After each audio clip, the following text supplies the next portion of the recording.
ఇవాల్టి top 9 news.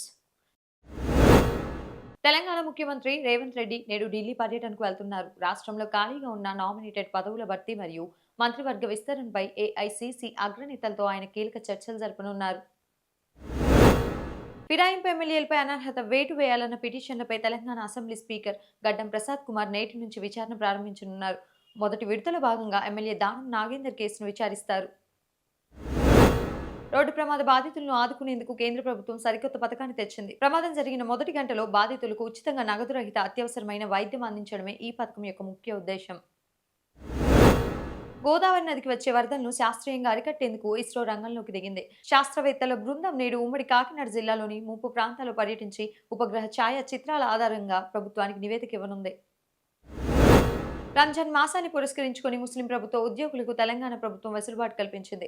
ప్రార్థనల నిమిత్తం సాయంత్రం 1 గంట ముందే కార్యాలయాల నుండి ఇంటికి వెళ్లేందుకు అనుమతినిస్తూ ఉత్తర్వులు జారీ చేసింది. భారత్ మరియు బ్రెజిల్ దేశాల మధ్య వాణిజ్య ఒప్పందాల కోసం బ్రెజిల్ అధ్యక్షుడు నేడు న్యూఢిల్లీ చేరుకోనున్నారు. రక్షణ మరియు ఇంధన రంగాల్లో కీలక ఒప్పందాలు జరిగే అవకాశం ఉంది. అంతర్జాతీయ మార్కెట్లో డాలర్ విలువ పెరగడంతో దేశీయంగా బంగారం ధరలు దిగివస్తున్నాయి.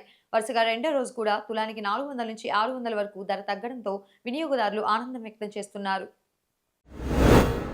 ఆర్టిఫిషియల్ ఇంటెలిజెన్స్ సదస్సులో కేంద్ర మంత్రి అశ్విని వైష్ణవ్ మాట్లాడారు. సోషల్ మీడియా ప్లాట్ఫామ్లు భారతీయ చట్టాలకు కట్టుబడి ఉండాలని, డేటా గోప్యత విషయంలో రాజీ పడబోమని స్పష్టం చేశారు.